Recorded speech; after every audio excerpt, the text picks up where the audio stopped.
Hey everyone, I'm Dr. Adam McKee, and welcome back to our deep dive into criminal justice, an overview of the system. Today, we're picking up where we left off, exploring the critical stages following an arrest in Section 1.5, the criminal justice process, continued. Let's unravel these complex procedures, from pretrial decisions to the intricacies of plea bargaining and the climax of a trial. Pretrial detention or bail. Following an arrest, one of the most critical junctures in the criminal justice process is determining whether the defendant will be detained until their trial or granted the opportunity for release on bail.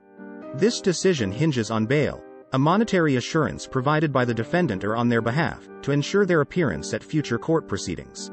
While the Constitution protects against the imposition of excessive bail, it does not universally guarantee the right to bail for all defendants. This leaves a significant amount of discretion in the hands of judges, who may choose to deny bail if they perceive the defendant as a flight risk, meaning there is a considerable chance the defendant might flee to avoid facing trial. The ramifications of this decision can be far-reaching and deeply affect the defendant's personal and professional life. Being held in pretrial detention can result in the loss of employment, disruption of family life, and significant financial strain, not to mention the psychological impact of incarceration. Moreover, those detained pretrial may face harsher sentencing outcomes compared to those released on bail, highlighting the critical nature of bail decisions and their lasting consequences on the defendant's future. This phase underscores the delicate balance the legal system must maintain between upholding public safety and preserving the rights and freedoms of individuals accused of crimes. Plea bargaining. Plea bargaining stands as a pivotal yet contentious component of the criminal justice process, where negotiations between the defense and prosecution pave the way for defendants to potentially plead guilty to reduced charges. This practice is draped in controversy, primarily because it raises concerns about the possibility of pressuring innocent defendants into guilty pleas, motivated by the fear of facing more severe penalties if their case proceeds to trial.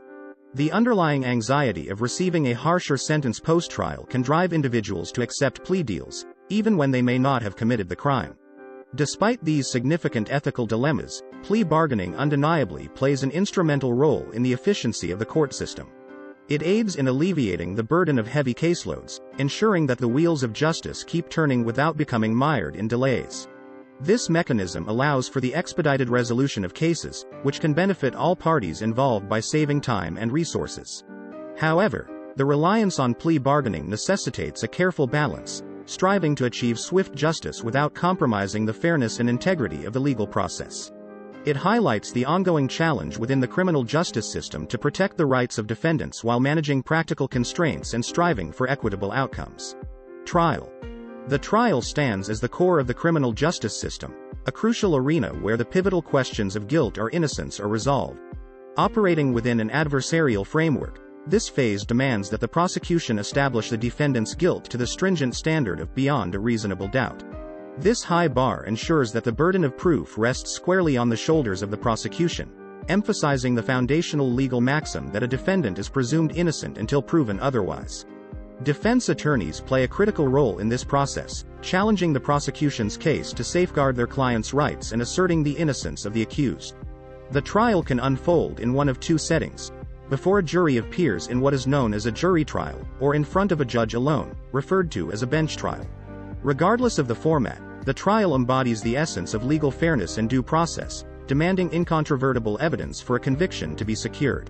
This stage is emblematic of the justice system's dedication to upholding principles of fairness, objectivity, and the presumption of innocence.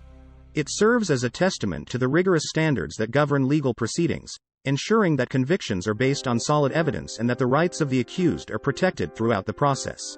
Conclusion. Each stage from arrest to trial underscores the criminal justice system's complexity and its endeavor to balance fairness, efficiency, and the protection of societal and individual rights. Understanding these processes sheds light on the challenges and responsibilities faced by those navigating the system. But what happens after the trial? Stay tuned for our next video, where we'll explore sentencing, appeals, and the often overlooked impact of the criminal justice process on individuals' lives. Join us as we continue to demystify the journey through the criminal justice system.